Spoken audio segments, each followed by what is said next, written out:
Just want to say one thing. Why are we here? This is our sacred time together morning meeting, and we come here on Tuesdays now, every Tuesday during the week. It used to be Tuesday and Thursday, because we're exploring what is true, what is noble, what is honorable, what's the beautiful way to live life. We're trying to find a way forward with compassion, with, as the Buddhists say, loving kindness, through this world that we're in, to build what? A more sustainable, a more just, a more equitable world for everyone. We're here to embrace diversity within unity, celebrate that. And so it's Black History Month. We've had a couple of fantastic speakers. We have another one this morning. And so I'm going to turn it over to my advisee, a fine young man from the class of 2024, and he is going to introduce today's guest speaker as we explore the things that are noble, good, true, loving today. Brody Bowser, class of 2024.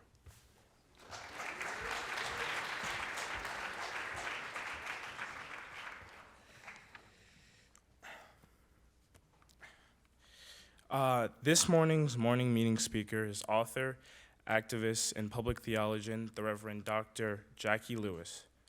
Dr. Jacqui Lewis is the senior minister at Middle Collegiate Church, a multiracial, welcoming, and inclusive congregation in New York City that is driven by the universal power of unconditional love. Dr. Jacqui Lewis is the author of several books, including her latest, A Fierce Love, A Bold Path to Ferocious Courage and Rule-Breaking Kindness That Can Heal the World. Middle Church and Jacqui have been featured in media such as The Today Show, Good Morning America, and The Takeaway, The Brian Lehrer Show, as well as The Washington Post, The New York Times, and The Wall Street Journal. Her new podcast, Love Period, is produced by the Center of Action and Contemplation. Dr. Lewis earned her Master's of Divinity from Princeton Theological Seminary and earned a Master's of Philosophy and a PhD in Psychology and Religion from Drew University. She has been a adjunct professor at seminaries across the country, including Princeton Theological Seminary, Union Theological Seminary, and Drew Theological School.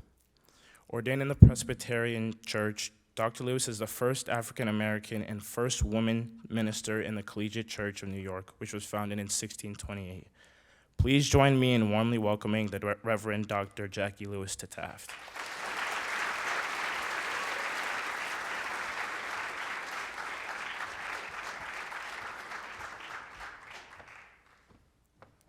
Hey, how are you? Good. I'm Jacqui. My pronouns are she, her, hers. When I hear those kinds of introductions, I think that's a fancy woman.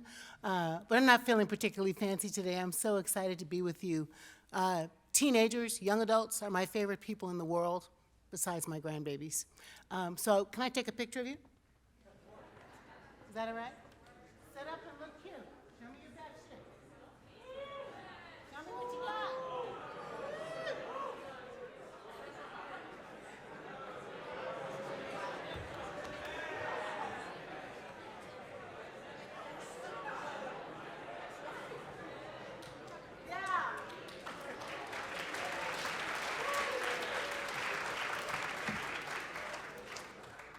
So it's Black History Month. Who knows why we have a Black History Month? Oh, you all do, and therefore you don't want me to call. Stand up and shout out why we have Black History Month. What's your name? My name is Donovan Drummer. Hey, Donovan Drummer. We have a Black History Month to celebrate Black achievement in American history. That's right. Who started it? I'm not putting him on the spot. I'm giving somebody else a chance. Who started it? Stand up, somebody. Stand up, you know, you know. Yeah, go baby. What's your name? What's up, Ronald? Talk to me. Who started it? Carter G. Woodson for 12.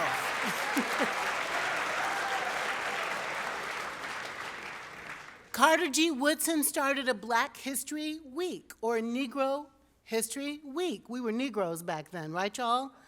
And he started it in the kind of week he picked because President Lincoln's birthday was in that week. And who else's birthday was in that week?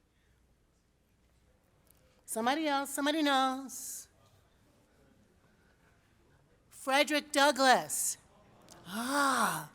He wanted to do a week of Negro history in between the birthdays of those two famous men, because he wanted all of the Negroes, all of the black people, to feel like their story was part of the story, not just the famous people, part of the story. So then that got to be like they would make curriculum and they would send out tools, and then it went from a week to a month. Is a month long enough?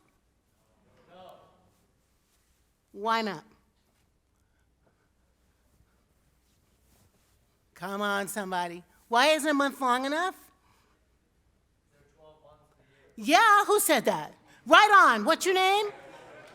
All right, Evan. Woo!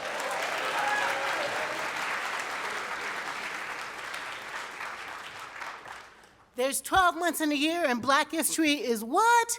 Everybody's history. Somebody say it with me. Black history is everybody's history. Say it like you mean it. I feel like you kind of want to rap it, but you don't know how, right? Black history is everybody's history. Everybody's history is black. Come on. Black history is everybody's history. Everybody's history is black. Come on. Black history is everybody's history. Everybody's history is black. Okay. You all are not ready for that this morning, are you? Okay. All right. So you look like my congregation. We are, aren't we, y'all? A multi-ethnic, multicultural, multi-gendered, many-gendered, multi-sexuality, many-cultured community in this nation. And all of the stories that make you up as an individual, all the stories that make up your mom and dad and your nana and your pop-pop and your titi and your Lolo and your Mimong and all of those folks, right? All of those people, the way you call your ancestors, make this nation what it is. And how many of you are from outside of this nation? Woot! Come on, let's woot for that.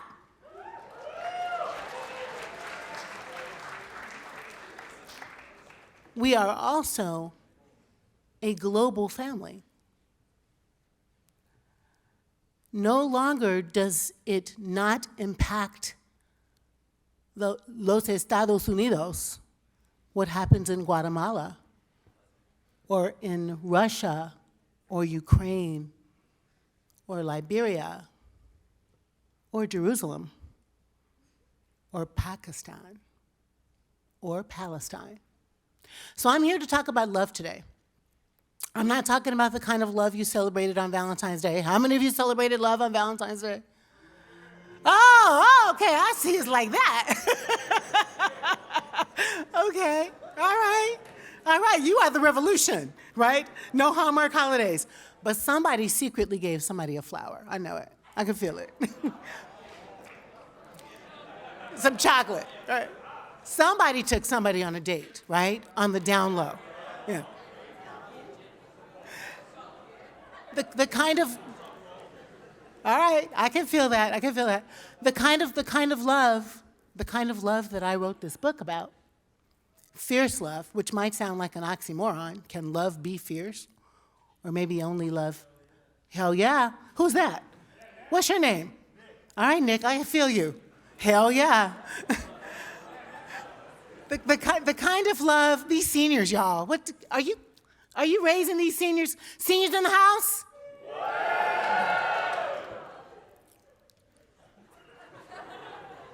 You all are called lower mids, is that right? Lower mids in the house? Did I get that wrong? Freshmen in the house? Balcony in the house. Okay, balcony in the house. All right, so the seniors are feeling frisky and ready to rock it. I just felt that. So, okay, so love. Love. Who knows Titus Burgess? Unbreakable Kimmy Schmidt? Okay. He wrote this song, says, love is an action, a verb, not a word to be used, to take lightly, just said, to be heard. I have a problem with the way love is kicked around like it means something when it really doesn't. I have a problem when the word love gets to be anemic, because it sometimes only refers to romantic love, and when it's doing that, sometimes it really only refers to hormones and horniness. Can I say that in this room? Okay, so that's not really love, right? It's just it's like you're itching and you have a scratch. Oh my goodness, did the Reverend Doctor say that? That's not really love. That's like you need to sneeze and you sneeze, right? It can be temporary. It can be, it can be temporary. Stay with me, stay with me. It can be temporary. It can be fleeting. It can be momentary. That can feel meaningless. That can feel like a phase or passing time. And sometimes we feel like we have to, as young people, say, I love you, like, I love you. You feel like you have to say I love you so you can stay in that relationship or go get the burger or, get a kiss or whatever. Y'all know what I'm talking about. You say it so you can keep it moving. People are nodding rigorously, especially the seniors, right? There is romantic love that is real and true and authentic. I have it with my husband, John. We love each other so much. We're friends, we're partners, we can fight it out, we can, work it out. There is a thing called romantic love. So I'm not saying there isn't. I'm saying sometimes the way we talk about love is anemic, and that's not what I'm talking about. So in the English language, love is one word, but in the Greek language, there's more than one. Y'all know that, right? There's that romantic love, it's eros, erotic love. And again, that's not the itch scratch. That's like really passion is eros. There's another kind of love called filial love. That's friendship. Philadelphia is named after that. That's the kind of love between homies, between your best friend. Who's your best friend? Are you sitting there? Okay, yeah. The touch, yeah, I knew that. I felt that from those girls with there. All right, yeah, oh, look, yep, they're right there. Mm-hmm. Homie, I can tell you ride or die.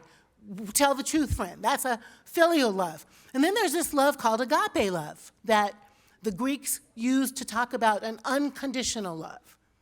Maybe the theologians like Rev G and I would say that's the kind of way God loves us, is an unconditional love. But maybe your parents also love you that way, or who raised you. Maybe they don't because you don't think they do.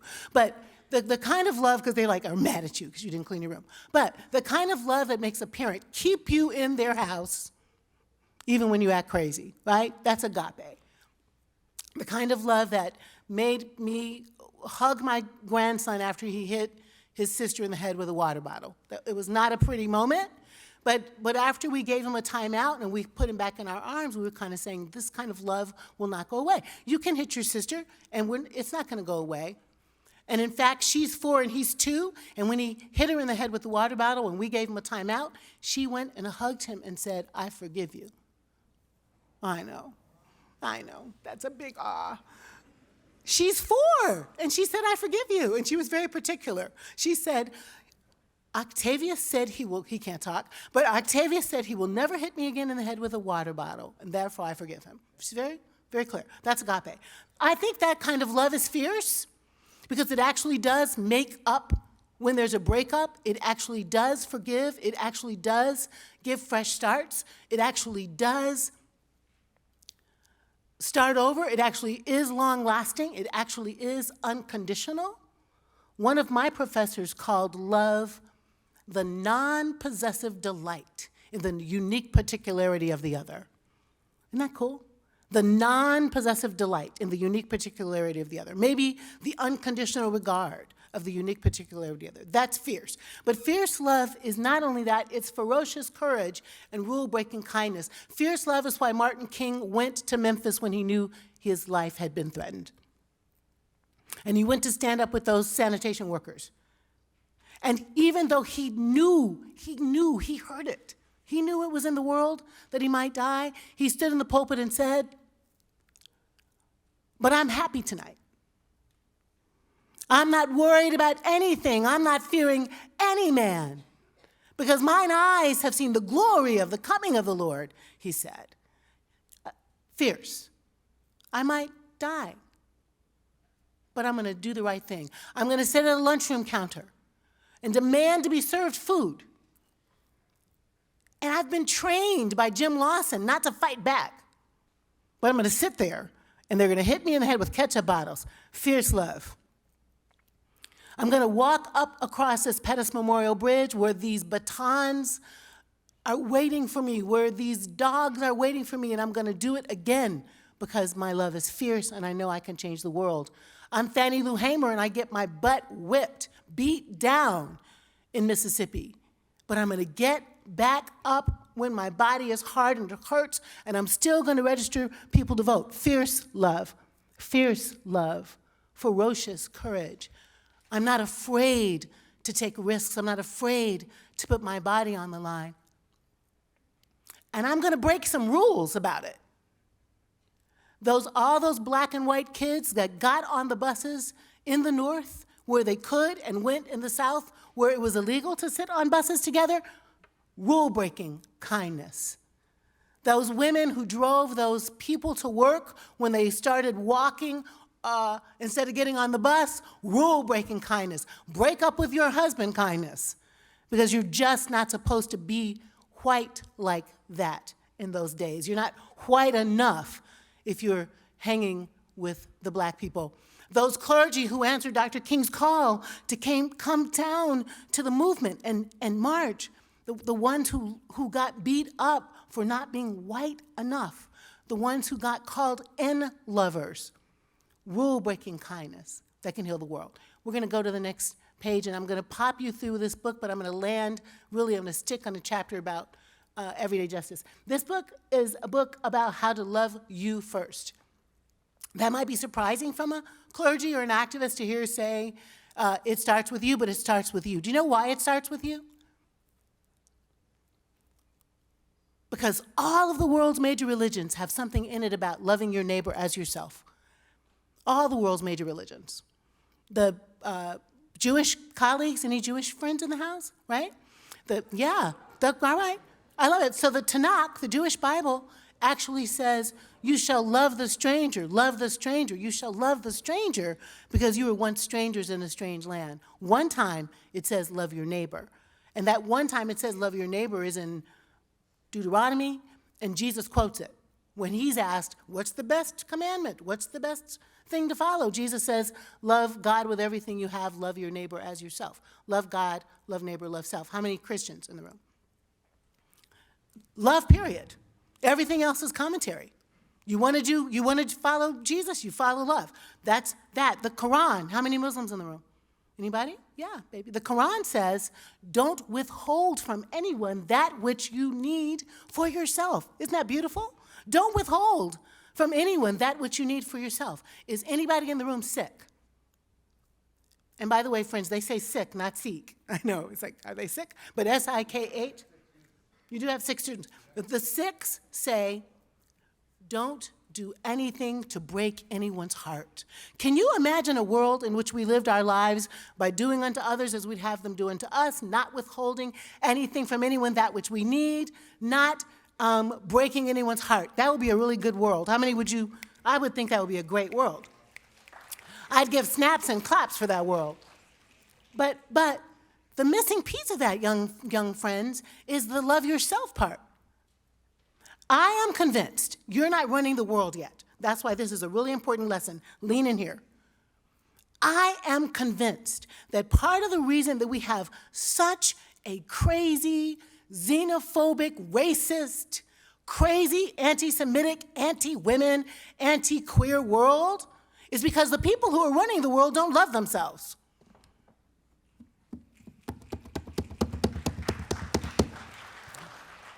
They're doing exactly what they think they've been commanded to do, except not consciously. They don't love themselves, so they're sitting at policy tables not loving themselves. They're making laws that don't reflect loving themselves. They're enacting plans at work that don't involve loving themselves. They're thinking about women who work and raise babies, but they don't love themselves. They're thinking about young adults graduating from college with debt that they can't pay, and since they don't love themselves, they don't care.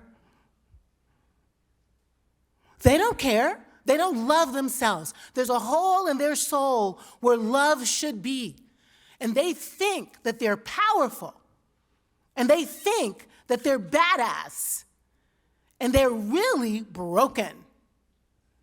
and they don't love the substance, the essence of themselves, so they don't love you and me either. I think that might even get somebody get an amen, right? Right? They don't love themselves. They traffic in braggadociousness, and it looks like confidence. They traffic in narcissism, and it looks like self-possession. They traffic in bigotry, but it seems like they're just doing what's best for their kind, for their tribe.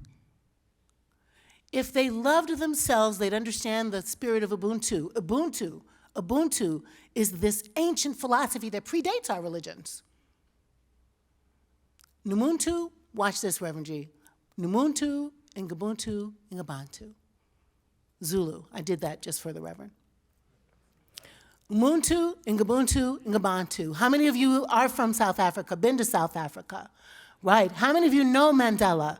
How many of you know Mandela's work? That he was in prison for 28 years and he came to love his captors. Why? Because he was weak? No. Mandela was a lion, a warrior. He'd just soon kill you as look at you. But when he went to prison, something happened inside him. And he realized the only way South Africa was going to change is if people started loving themselves. Loving themselves to create a culture in which everyone could flourish. Ubuntu means I am who I am because you are who you are. I can't be, Dr. King said, fully who I am until you are fully who you are. Can you imagine the world that would be? I can't be who I am unless you can afford college.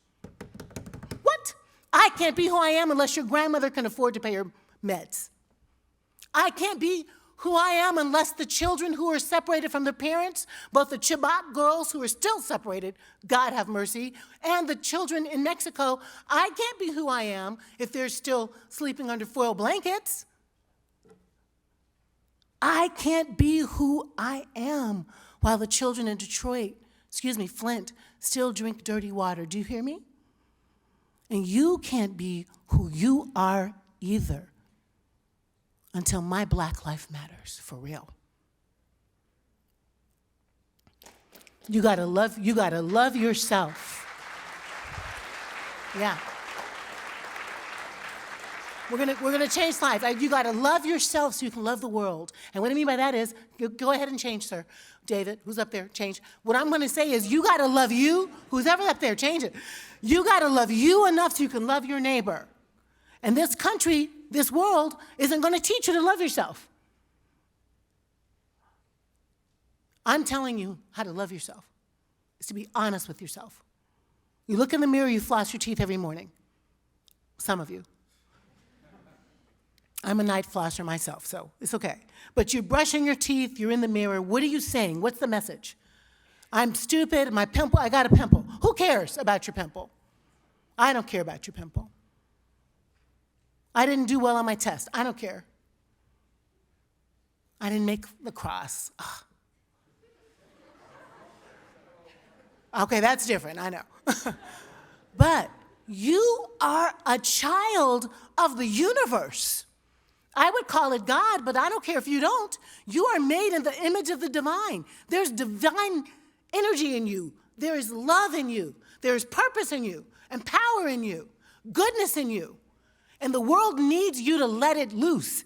To love yourself is to tell the truth about yourself. Yes, you make mistakes. Yes, you get it wrong. Yes, sometimes you're mean. Stank is my favorite word. Does anybody know the word stank? Sometimes you're stank and moody and not worthy of friendship. That's true.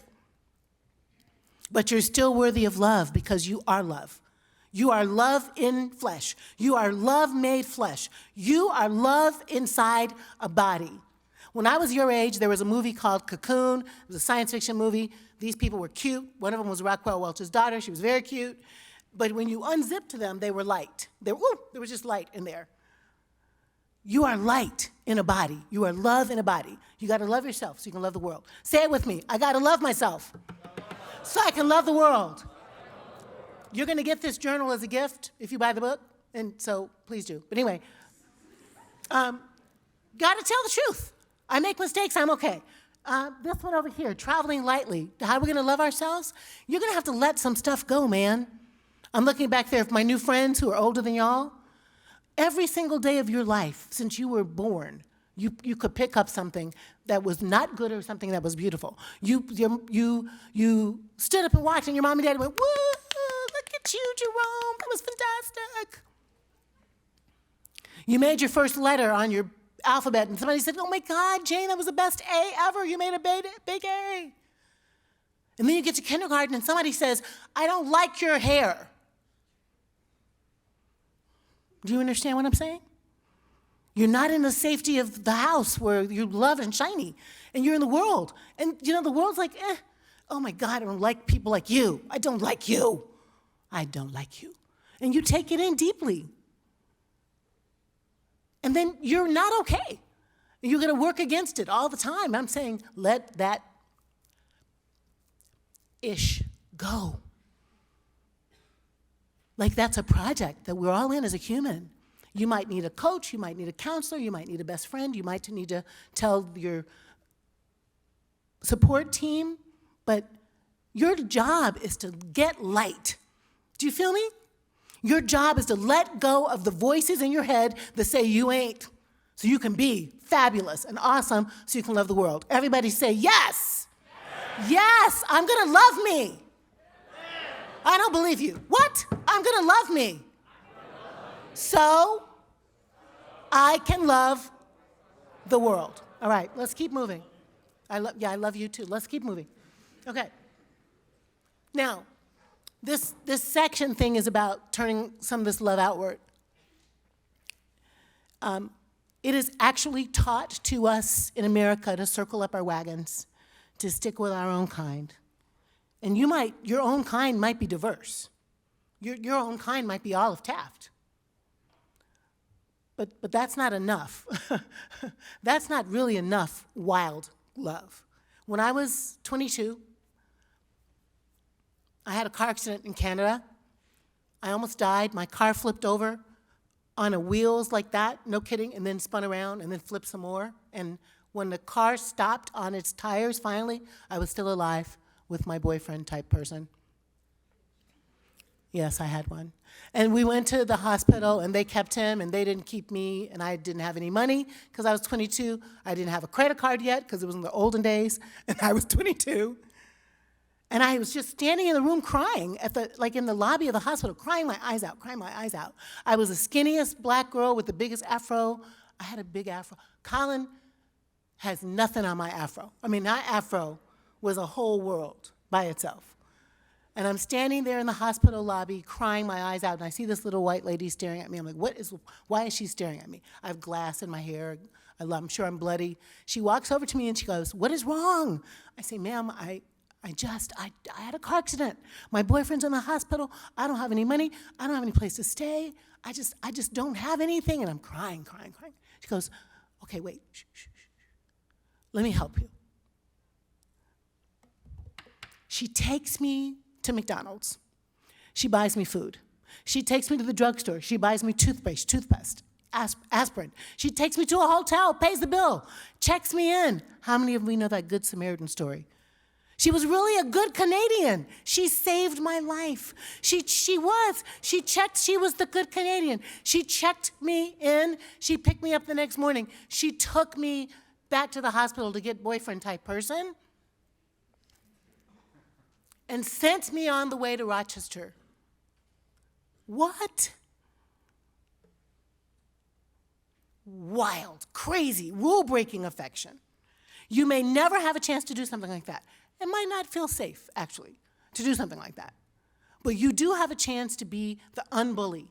You do have a chance to say hell no when your friends are being bullies. You do have a chance to notice a woman in a hijab and send her love when everyone's sending her daggers.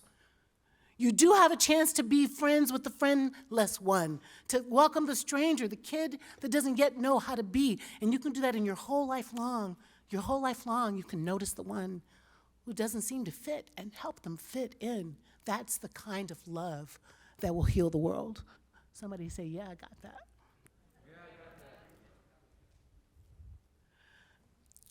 We are not going to love the world into healing by being nammy-pammy. It just is going to take some risky talk. It's just going to take some bold words. It's just going to take bravery. And you got to confront the things that don't feel comfortable. Like those words that somebody said, and you don't think your friends are racist, but they're at a party and they had too much beer, not that any of you drink, and they had too much beer, and they were just a little bit crass, and they said some kind of like thing about they. They, the Chinese people, they, the black people, they, the Latinx people, they, the queer people. They said something about they, and you thought, oh, that makes my stomach hurt that they said that. But I'm not going to say anything because we're all having a really good time. You got to say something. You got to see something, you got to say something. You got to hear something, you got to say something. The rabbis say an ethical life is learning how to see, to learning how to let go of indifference. That when you see something, you say, no, that's not okay. You say it at the polls by pulling the lever. You vote. You never not vote. You never not vote. My great-uncle George got his butt kicked so you could have the right to vote. Got shot at so you could have the right to vote. You got to vote, okay? You boldly confront the systems at the polls. You boldly confront the systems by protesting. You boldly confront the people you love even when they're biased and racist and prejudiced when you know it's not right. You confront Uncle Bob at the dinner table when he's talking trash at Thanksgiving. How do you do that? You don't have to be disrespectful to confront somebody. You can confront them with love. You can say, Uncle Bob, I don't mean to be disrespectful, but when you talk like that, it makes me feel uncomfortable. I don't like that kind of talking about people. Please, let's not do that. Can you imagine the humility in that? And they can't argue. Nobody can argue with an I statement. I statements are powerful. I feel so uncomfortable that we're picking on the weak one in the sports room. I don't like it when we don't act like the girls. I don't understand why we don't call on so-and-so. Just I don't like injustice, bravery said, makes a more just world. Does that make sense? Let's flip the pages. Yeah, I gotta talk fast. Think inclusively. They're your people too. When I was younger than you, I went to camp for the very first time, and it was like I was a freshman. Well, I was the same age as the balcony. Woot! Okay, I was balcony age, and the seniors had taken all kinds of stuff to camp. There were drugs, there were drink, there were pills, there was pot. It was crazy town. I was too young to understand what was going on, but they were there, they had it. And so they were wilding on the beach, because that happens, and me and my prissy little girlfriend, Lisa, and I took our prissy selves back to we're gonna make curfew on time. We were shaming the bad people, and we were so good, we were so proud of ourselves. We get back to the room, and Mrs. Robinson is mad at us. Why is she mad at us? What is wrong with her, I think? You know why she was mad at us? Yes, come on somebody, who was that? Was that Evan again? Come on, baby, yeah, that's right. We should have had the power, she said, to tell them that what they were doing was wrong. And we should have had the ability to compel them to come back with us. We left them on the beach. And she said, love doesn't leave anybody behind. What? Love doesn't leave anybody behind. Love doesn't leave anybody behind because all the people belong to us because of Ubuntu, right? Everybody needs to go. Everybody needs health care. Everybody needs education. Everybody needs affordable housing. Everybody needs to be able to love because love is love is love is love is love. We don't leave anybody behind. When you're old people like me, because I'm old, I'm 63, when you're older like me, you're going to be making decisions in which you have to choose who you take with you. Right? Who are you taking with you? The people who look like you? That's easy. The people who think like you? That's easy. What if we're going to take everybody with us to the promised land? What if we have enough resources and goodness and love and life in the world so everybody can flourish and everybody can get along? That's what I believe. That's the world I want to live in, and I'm giving this world to you. We don't need zero-sum games. We can flourish, we can live, we can thrive, we can survive, all of us together, if we think All the people are our people. All the people are your people. Say that with me. All the people are my people. All the people are your people. All the people are my people. All the people are my people. All the people are your people. And so every day you make choices to live more justly. Every day. Like y'all are like the smart children in the world. You make decisions about your carbon footprint. You make decisions about how much plastic to consume, how much paper to consume. You recycle. All of those kinds of choices that you make like that are the same kinds of everyday choices you can make about justice. It's just how you treat your siblings. It's just how you speak to your parents or your guardians. It matters how you speak to each other in the hallways. It's justice at work, how you be in the grocery store or in the restaurant. It's justice how you consume media. What are you going to say in the social media spaces where you could be anonymous and just say anything? Or you can speak fierce love. You can only circulate fierce love. You don't participate in the unloving thing. That's all everyday choices for justice. Every single day, you can purpose yourself to be more just that day than you were the day before. And people are watching you. You're bright, shining people who will be in charge of the world. And people are watching you. Your siblings, your little siblings watch you. The children in your life watch you. Other teenagers watch you, and they wonder, what are you about? What do you want them to see about you?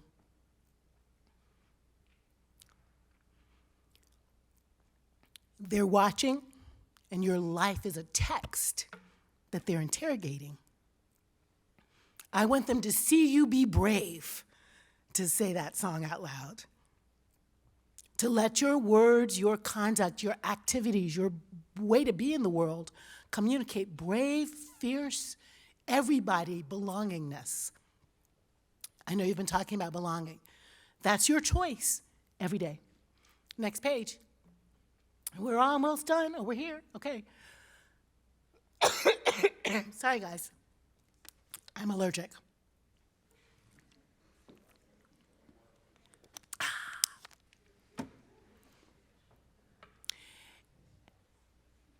We cannot live this life of purpose and world healing and changing and transformation, disrupting the isms without some joy. Joy is fuel for our liberation. Joy is fuel for our resistance. Laugh as much as you can. Do the thing that gives you delight. Oops, am I done? Can I finish? Okay. Okay, love you guys. I don't mean to keep you. I know you got to go to class, but oh yeah, okay. Hang one second. I'm almost done. Rumi says, when you do something from your soul, it's a river, it's a joy. So don't get stuck on what's happiness and what's joy. Imagine that when you are serving someone or being kind, when you do it from your soul, that's joy. And I want to add to it, to be grateful produces joy. You're eating a delicious meal that your mom cooked, or your dad, or you. And you have food on the table. Wow, gratitude leads to joy. The taste of a grape bursting in your mouth, that's joy. Dancing, throwing a 2-year-old around the house, all of that gives me joy. Cultivate joy in your life so that you can be a resistor and a revolutionary lover. Finally, I know I wasn't supposed to come to convert you or proselytize, but I did come to convert you. I'm just going to be honest. Not going to lie. I want you to join the movement of love and justice that is at work around the country.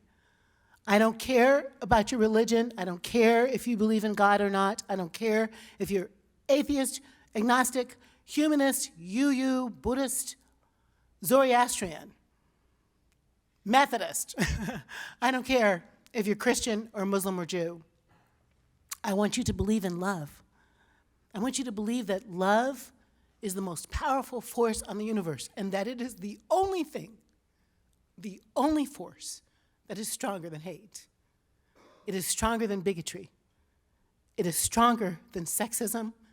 It is stronger than racism and xenophobia. It is stronger than anti-Semitism and anti-Islamic sentiment. Love is stronger than war. Love is the only thing that will heal our nation and our globe. And if I leave you with anything today, take a big gulp of love of yourself every day so you can be more loving to your neighbor, the one that lives in your house and the one around the globe.